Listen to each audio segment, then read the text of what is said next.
What are you doing in my swamp? Hello everybody, this is Overboard. I'm going to be doing my review for the movie Herbie Fully Loaded. So,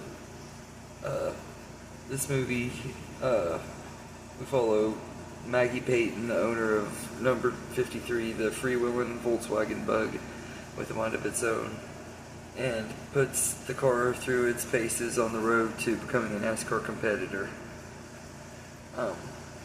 So this is a pretty good movie. I don't think it does anything special or new. It's not like anything groundbreaking, but it is a good movie and everything. And it has some really good performances, especially from Lindsay Lohan. She's great, and Michael Keaton is great in here too.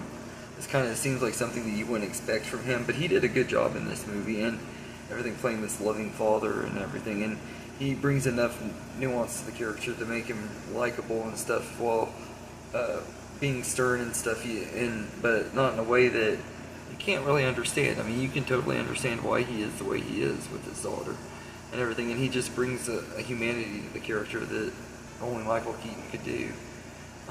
Justin Long is really good in here too. He has really good chemistry with Lindsay Lohan and everything, and he's pretty good in this movie. I really enjoyed him too. And Matt Dillon as the villain is pretty good too. I miss seeing him pop up and stuff, because he used to pop up and stuff all the time in the early 2000s and late 90s and stuff. And he was always one of those actors I always enjoy when he pops up and stuff. And I like him in this movie. And the race scenes are a lot of fun in this movie. There's a lot of really fun race scenes. I will say that the CGI in some of them is pretty bad, but they still have some really fun moments. And it does good when it has to get serious and slows down and everything, but they don't make it slow down too much and everything. It kind of picks right back up within a few minutes, like within 5 to 10 minutes. So it doesn't slow down too much, but they do a good job on the pacing with this movie and everything. And I will say that it does play a little bit into the typical cliches you would get with racing movies. You know exactly how this movie's going to go. Girl's dad doesn't want her to race.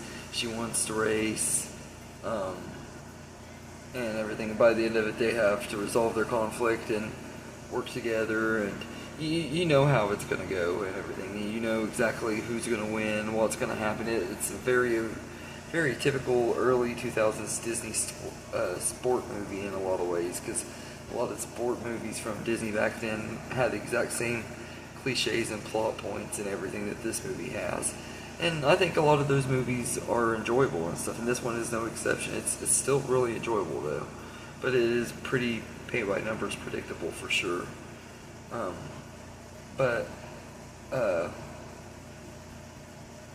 will say that this movie could have been a lot worse. It could have been a lot better too. I was a fan of the Herbie franchise. This is actually, like, I think the 5th movie in the franchise.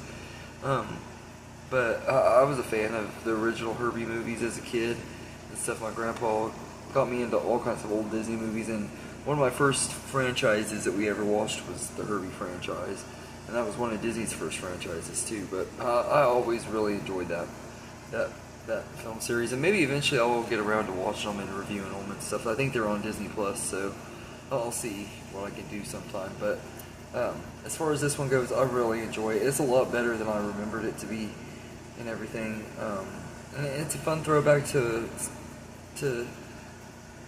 Disney movies from a long time ago and stuff, while having a modern 2000 spin on it and everything. It feels a little bit dated, because it does definitely feel like an early 2000s movie and stuff, but it also feels like a good throwback to the movies from the 60s and stuff and everything, and it fits in with the Herbie franchise pretty well and everything. So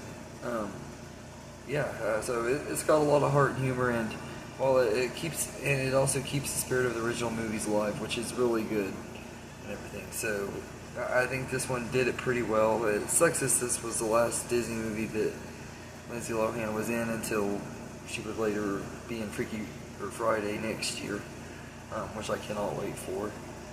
But this movie, it's really good, and it's a lot of fun, so I would recommend it, especially if you're a fan of Lindsay Lohan. You don't have to have the other Herbie movies to understand it.